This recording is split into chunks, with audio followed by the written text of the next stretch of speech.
പദ്ധതിയുമായി ബന്ധപ്പെട്ടിട്ട് വീട് നിർമ്മിക്കുക അവിടെ ഒരു കല്ല് മാത്രമാണ് ബാക്കി, ഭൂമി തരം മാറ്റം നടന്നില്ല എന്നൊരു ന്യായീകരണമാണ് വി ഡി സതീശൻ പറഞ്ഞത്. അതിനെങ്ങനെയാണ്? അതാ ഞാൻ പറഞ്ഞത്, ഞങ്ങൾ തുടർച്ചയായി ഈ പ്രതിപക്ഷത്തെ ജനങ്ങൾക്ക് മുമ്പിൽ അവതരിപ്പിക്കാൻ പോവുക. പുനർജനിയുടെ പേരിൽ നേരത്തെ ഞങ്ങൾ ആ പുനർജനി മുൻനിർത്തി ഇദ്ദേഹം നടത്തിയ തട്ടിപ്പ് നടത്തിയ വീട് നിർമ്മിച്ചു കൊടുക്കുമെന്ന് പറഞ്ഞ ആ ഭൂപ്രദേശത്ത് മാർച്ച് നടത്തിയവരാ ഞങ്ങൾ.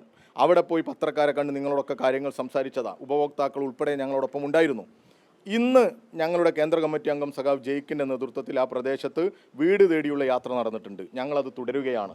വരും ദിവസങ്ങളിൽ ഈ പുനർജനി പ്രദേശത്ത് കുടിൽകെട്ടി സമരം നടത്താനാണ് ഞങ്ങൾ ആലോചിക്കുന്നത്. കേരളത്തിലുടനീളം വീടെവിടെ കോൺഗ്രസേ എന്നുള്ള ചോദ്യം ചോദിച്ച് ഈ സമൂഹത്തെ, ഈ ജനങ്ങളെ പറഞ്ഞു പറ്റിച്ച കോൺഗ്രസിനെ ജനങ്ങൾക്ക് മുമ്പിൽ തുറന്നു കാണിക്കുന്ന തരത്തിൽ കുടിൽകെട്ടി സമരം, കോൺഗ്രസിൻ്റെ ഈ വീട് വാഗ്ദാനത്തെ ജനങ്ങൾക്ക് മുമ്പിൽ അവതരിപ്പിക്കാനാണ് ഞങ്ങൾ ശ്രമിക്കുന്നത്.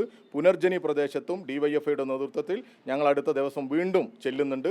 തീർച്ചയായിട്ടും അദ്ദേഹത്തെയും അദ്ദേഹം പറയുന്ന നുണകളെയും ഈ സമൂഹത്തിന് മുമ്പിൽ വിചാരണ ചെയ്യുന്ന ഇടപെടലുകളാണ് ഞങ്ങൾ നടത്തുന്നത്.